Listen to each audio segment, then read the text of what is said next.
Hello everyone, সবাই কেমন আছেন? তো আজকের ক্রাফট ভিডিওতে আমি দেখাবো কিভাবে এই পেপার কাপটা দিয়ে একটা জার ল্যাম্প বানানো যায়। তো এর জন্য প্রথমে এই পেপার কাপটাতে আমি একটা পাতার ডিজাইন এঁকে নিচ্ছি। তো সম্পূর্ণ কাপটাতে এভাবে পাতার ডিজাইনটা এঁকে আমি এরপর অ্যান্টিকাটার দিয়ে এটার যে মাঝখানে সাদা অংশটা ছিল সেটা আমি কেটে নেব। কেটে এই জায়গাটুকু ফাঁকা রাখবো, আর এই ফাঁকা জায়গাটাতে কিন্তু আলোটা দেখা যাবে। তো এই জন্য আমি এটাকে পাতার একটা ডিজাইন দেওয়ার জন্য কিন্তু কালো অংশটা কাটছি না, আর সাদা অংশটা কেটে এটা ফাঁকা করে দিচ্ছি। তো এভাবেই প্রসেসটা সম্পূর্ণ কাপে করা হবে। আর এটা একটু সাবধানে করতে হবে, যেহেতু এন্টিকাটার দিয়ে করছি, যাতে হাতে কোনোভাবে এন্টিকাটারটা লেগে না যায়। সাবধানতার সাথে কাজটা করতে হবে, কারণ এন্টিকাটার একটু ধারালো এন্টিকাটার দিয়ে কাজটা করব। এর জন্য হাতে লাগলে কিন্তু হাতটা কেটে যাওয়ার সম্ভাবনা আছে।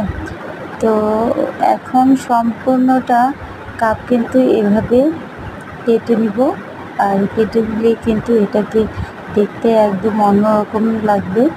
তা আমার ভিডিও আপনাদের যদি ভালো লাগে তো আপনারা কিন্তু আমার পেজটাকে আমার চ্যানেলটাকে সাবস্ক্রাইব করতে পারেন, আর চ্যানেলটা সাবস্ক্রাইব করে বেল আইকনে ক্লিক করে রাখুন, যাতে এরকম আরও ক্রাফট ভিডিও দেখতে পারেন।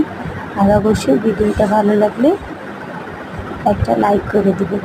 তো এটা সম্পূর্ণটা কাটা হয়ে গেছে। এখন আমি এটাকে একটা ব্লু কালার করে নেব, একদম ডিপ যে ব্লুটা সেটা এইটার উপরে করে নেব, যাতে অন্ধকারে এটা শুধু লাইটের আলোটা দেখা যায়, এই কাপের রঙটা যাতে না দেখা যায়, জন্য সম্পূর্ণটা আমি কিন্তু ব্লু কালার করে নিয়েছি। তো এটার ভিতরে রঙটা না করলে আর একটু সুন্দর লাগতো, কিন্তু আমি ভিতরেও রঙ করে ফেলেছি। তো সমস্যা নেই, আপনারা চাইলে ভিতরে এটা সাদা রাখতে পারেন। তো কমপ্লিট হয়ে গেছে। আর এখন এটার মধ্যে লাইট দেওয়ার পরে দেখেন কি সুন্দর একটা ঝাড় টাইপের একটা ল্যাম্প দেখা যাচ্ছে। তো এটা আপনাদের কেমন লাগলো অবশ্যই কমেন্ট করে জানাবেন, আর অবশ্যই আমার চ্যানেলের সাথে থাকবেন আরও নতুন নতুন ক্রাফট ভিডিও দেখার জন্য।